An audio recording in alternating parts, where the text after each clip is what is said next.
Fala, nação rubro-negra! Sejam todos bem-vindos! Antes de irmos para o vídeo, peço a vocês que deixem seu like, compartilha, se inscrevam e ative o sininho de notificações. Será de muita importância para que continuemos nosso trabalho. Deixe sua crítica, elogio nos comentários.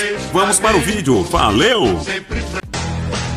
O Flamengo goleou o Santos aqui na Vila Belmiro 4-0. 3 gols de Gabigol e 1 do estreante Andréas Pereira. O jogo também ficou marcado pelas provocações de convidados do Santos aqui na Vila Belmiro a Gabigol. Ainda no primeiro tempo, Gabriel Barbosa reclamou de uma falta. Esses convidados disseram que Gabigol tem que respeitar o Santos e alguns deles xingaram o atacante. Ele respondeu com palavras no primeiro tempo e no segundo tempo com esses 3 gols. Todos comemorados, com gritos em direção a esses convidados do Santos. Depois do jogo, o atacante do Flamengo disse: Eu tenho 10 anos de Santos, né? Meus pais moram aqui, eu também moro aqui. Apesar de jogar no Flamengo e no Rio, quando tenho férias eu venho pra cá. Aqui é a minha cidade, moro aqui desde os meus 8 anos. Então, eu até comentei antes do jogo, né, no Twitter, que estava muito feliz de vir aqui. Aqui é onde eu aprendi tudo, onde é o clube que me projetou. Eu sempre vejo jogos do Santos. Meu pai é santista desde pequenininho. Eu também sempre vim aqui no estádio ver todos os meus ídolos jogar, o Robinho, o Neymar. Então, eu acho que eles têm que respeitar, primeiramente, a minha história aqui no clube. O último título do Santos, eu estava aqui. Então, quem tem que respeitar são eles. Eles me xingaram, não sei de onde. E aí é normal, né? Na imprensa só vai sair a parte que eu comemoro os gols, que eu provoco. Mas é assim, eles mexeram com a pessoa errada, voltei pro segundo tempo e fiz 3 gols. O Santos chega agora a 5 jogos sem vencer. E fica a dúvida, como será o futuro do Santos? E agora, companheiros do Sport Center, não sei se vocês concordam comigo, mas Gabigol não poderia ter respondido melhor às provocações aqui na Vila Belmiro. Essa resposta é assim, né, Mendel? Com gols, mas é um Flamengo viciado em golear. E a gente tá vendo aí, olha, o desempenho do Flamengo com o Renato. 11 vitórias, 1 empate e 1 derrota.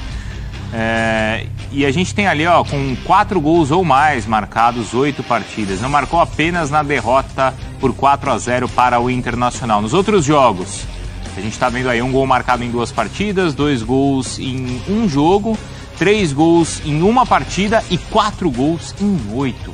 Zé Elias, que vício é esse em marcar gols, Zé Elias? Antes de mais nada, boa noite. Gols, Zé Elias. Boa noite, Bruno. Bem-vindo de volta aos amigos. Primeira vez que eu voltei aqui. Não, tá. Arrumou um estofado bom aqui. Tá legal. O pessoal aqui, Fortaleza, Presida, todo mundo aqui. Prazer estar de volta ao estúdio. E o vício bom, né? Um vício bom, né? Se todos os times tivessem esse vício, provavelmente o Campeonato Brasileiro seria um campeonato mais interessante. Mas o Renato, depois que o Renato entrou, mudou, né? A gente percebe que esse Flamengo é um Flamengo mais leve, um Flamengo que joga mais futebol, que está tranquilo para poder jogar e com uma confiança lá no alto. Eu acho que isso faz a diferença pro futebol. Você vê jogadores que o Michael com problemas, né, no começo, com o Renato entrando, coincidência ou não, né, Renato entrando, fazendo gols, se tornando um jogador importante, o Bruno Henrique também, o Gabigol não precisa nem falar, eu acho que é um jogador referência no futebol brasileiro, pelos gols, pela postura. Eu gosto desse jeito irreverente do Gabigol. Eu acho que o cara que provocou o Gabigol agora está sendo procurado em Santos, né, porque assim... uma total falta de noção, né? Primeiro que o Gabigol jamais respeitou o Santos em momento algum, pelo menos eu acompanhei ali durante o jogo também, sempre uma postura profissional, reclamando do jogo normal e depois tiveram que aguentar, né? 3-0, 4, poderia ter feito até mais, o João Paulo fez uma grande defesa também e o Flamengo vai se consolidando para ali subir na tabela e depois vai difícil quando chegar. Teremos aí com certeza grandes duelos contra o Atlético e possivelmente também contra o Palmeiras. Deixa eu dar as boas-vindas pro Silas também, e aí a gente dá sequência nessa história do Gabigol. Silas, é uma goleada atrás da outra. Os jogadores eram os mesmos, mas o time do Renato não para. O que é que acontece, hein, Silas? Fala, Bruno. Beijo pra você. Ô, Zé, tá bonito, hein, Zé? Caramba. Tá vendo? Voltei aos meus 18 anos, viu, Silas? Será que é o estúdio ou será que é você mesmo? Olha, Bruno, eu concordo com o que o Zé falou. O Flamengo, a gente tem que aplaudir a diretoria do Flamengo, porque eles estão fazendo uma gestão de manejo de grupo muito interessante. Está dando para os treinadores que estão trabalhando no clube jogadores. E cada treinador tem o seu estilo. O Renato Gaúcho, com esse estilo conversador, esse estilo vestiário que ele tem, que ele é muito bom nisso, ele não recuperou só o Michael, mas ele recuperou o Vitinho. A gente falou do Rodinei aqui no jogo contra o Olímpia, né, da Libertadores, tudo bem, tinha feito uma goleada lá, e no jogo da volta ele jogou pra caramba, fez gol contra o Grêmio, num lindo passe do Vitinho, aliás, 2 lindos passes de esquerda, né, do Vitinho. Ele já tinha feito gol contra o Defensa e Justiça de esquerda. O Vitinho, um jogo que estava querendo ficar complicado, ele entrou e fez gol contra o Grêmio de pênalti, o Vitinho também. Então, assim, é um grupo. O Flamengo não tem 11.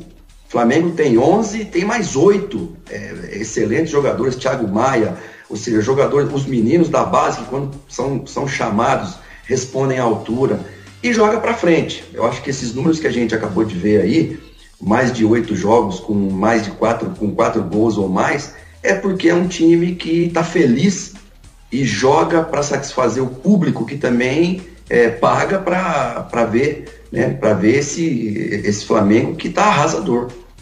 De novo o que aconteceu aí nessa discussão entre Gabigol, como o Mendel Bidlovski contou pra gente, o Gabigol respondeu com gols, certo? Mas vamos ver o que rolou lá na Vila.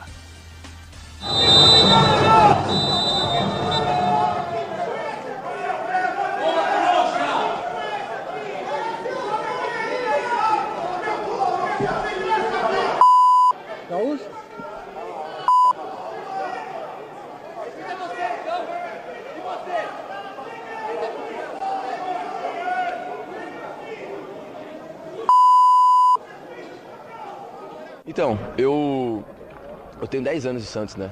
Meus pais moram aqui, eu também moro aqui.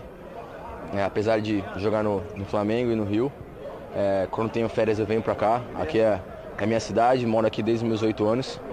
Então, eu até comentei antes do jogo, né, no Twitter, que estava muito feliz em vir aqui. Aqui é onde eu aprendi tudo, onde é o clube que me projetou. Eu sempre vejo jogos do Santos. Meu pai é santista desde pequenininho. Eu também sempre vim aqui no estádio ver todos os meus ídolos jogar, o Robinho, o Neymar. Então, eu acho que eles têm que respeitar, primeiramente, a minha história aqui no clube. O último título do Santos, eu estava aqui. Então, quem tem que respeitar são eles. Eles me xingaram, não sei de onde. E aí é normal, né? Na imprensa só vai sair a parte que eu comemoro os gols, que eu provoco. Mas é assim, eles mexeram com a pessoa errada, voltei pro segundo tempo e fiz 3 gols. É impressionante a regularidade do Gabigol. Ele tem 27 jogos, 27 como titular, e tem 27 gols. Então ele tem 1 gol por jogo nessa temporada, tá? E assim, dividido direitinho ali em cada competição também. Aí a gente tem as assistências e 1 minuto também participações aí para participar de cada gol, né? A cada 70 minutos ele participa de 1 gol. Ô Zé, eu vou ser bem sincero. Pra mim, só tem uma coisa errada nessa história aí. Não tem que ter torcedor no estádio. Pra mim, não tem que ter, ou tá liberado. Não, a princípio não. A princípio não, então beleza, não pode ter torcedor no estádio. A partir do momento que for liberado o torcedor no estádio, o torcedor vai provocar e o atacante que tiver competência vai responder com 1 gol. Agora, pode ou não pode ter torcedor no estádio? A princípio não, né? A princípio não. Mas assim, primeiro que é natural, acho que o Gabigol já está acostumado com esse tipo de provocação, onde ele vai, claro. Existem as pessoas que provocam, as pessoas que o aplaudem e que provocam também. Mas, sabe, Bruno, isso aí é a questão do estádio, né? Quando você não tem torcedor, justamente quando é proibido e ao mesmo tempo tem e possibilitam esse tipo de situação, o jogador está sujeito a escutar qualquer coisa. Sim. Né? Então sim. O jogador tem que ter o equilíbrio, às vezes emocional. O Gabigol, ainda bem que foi no finalzinho do jogo, voltou pro vestiário, voltou mordido, né? Falou assim, agora eu vou mostrar pro pessoal. E aí ele acabou realmente mostrando a condição que tem. Mas quantas vezes nós já vimos isso? Não tem torcedor, mas tem convidados, tem um monte de coisa. Tem gente que é o que faz o controle do cara crachá e quando tá jogando ele vai lá e assiste o jogo. Sim. Infelizmente no Brasil existem algumas coisas que a gente não pode confiar 100% e a gente tem visto isso em vários estádios, gente. Constante. O Gustavo Berton acabou de contar o que aconteceu em Caxias, no jogo do Juventude. Então é o seguinte, tem gente entrando lá que não tem que estar lá. Sim. Ou você vai se comportar ali como, não sei se você é dirigente, se você é uma pessoa autorizada, tá? Mas não um torcedor. Mas posso falar uma coisa, Bruno? O jogador de futebol, eu acho que assim, tem um lado do Gabigol que se revoltou e eu acho que é mais justamente por essa identificação que ele tem com o Santos, pelo período que ele viveu lá. Eu acho que ele sentiu mais por esse lado. Mas o jogador já está acostumado com isso. Não, mas por isso eu acho que tá tudo certo. O jogador e o Gabigol teve frieza. Então, o Gabigol não teria tido frieza se ele tivesse, sei lá, sido expulso. Então, por isso que eu falei, ainda bem que foi no finalzinho do jogo, né? No primeiro tempo, que acabou e ele já saiu. Entendi. Luiz, o rubro-negro tá aí também contando as horas, não é, Silas? Por essa questão de se realmente não é confirmada a ida dele pro Benfica, porque aí ele pinta no Flamengo. É um personagem que você gostaria no Flamengo, Silas?